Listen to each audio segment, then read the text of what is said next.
Hey guys, I'm going to go ahead and do a video on the 1555 now that it's almost back together. And the side panels are all back on.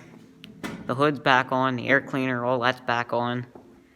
Batteries are all hooked back up. The only thing I've left to do is get the oil pan gasket and put the blow-by tube on, and we are done, and hopefully it starts. But anyhow, I was going to go ahead and replace a bunch of bearings in the head gasket in this, but in the sleeves, and I'm like, yeah, forget it. But so we're just gonna go see, put it back together and see what happens from there. It might even be the valves that might be causing the rattle. I don't know. It may still need adjusted. I don't know. But both side panels are all back on now.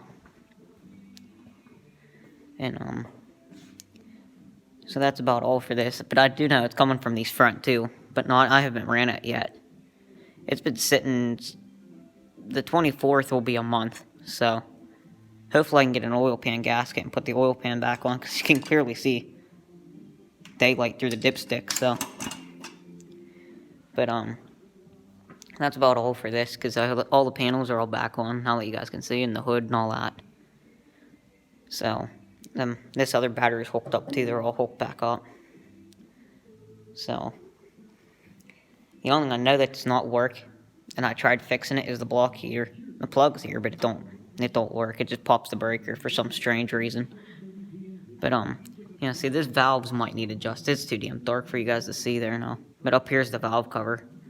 I had the valves off, but I put the cover back on, and I'm like, yeah, I'm not leaving it off, because I don't know when the heck anyone's gonna come adjust the valves. So if I adjust it, it may not run again. So that's about all for this. And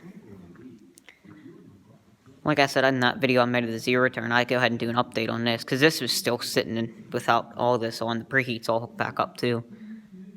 And a new oil filter, trans fluid's been changed. Well, I didn't really change it, just put a new filter on, because I'm not going through the hassle of changing it. Because it takes a while to...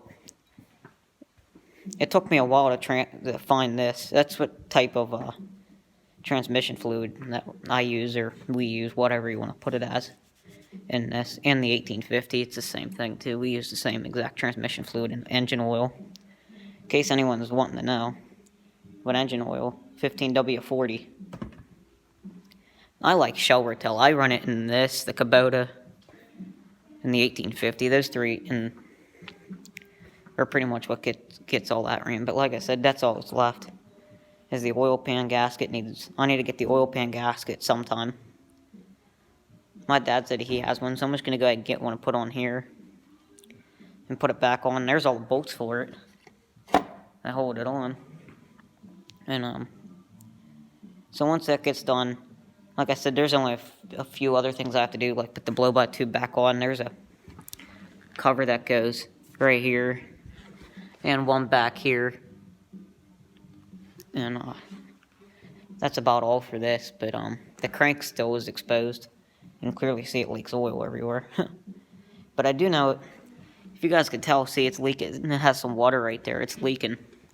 It needs a head gasket, I know, but I'm not spending the money to tear the head apart, because I know if I dig deeper, I'm not going to like what I find. I know it needs a fuel pump. It leaks oil out of it, which I know is not a good thing, but it ain't dumping any oil, and it ain't dumping any fuel into the oil yet. So once it starts dumping diesel fuel in the oil, that's usually not a good thing. So if I had a fuel pump for it, I would go ahead and put one on, but I don't. So that's about all for this video. So like I said, don't forget to comment, rate, and subscribe, and all. There'll be probably some manure spreading videos in either next week or the week after. But anyhow, don't forget to comment, rate, and subscribe.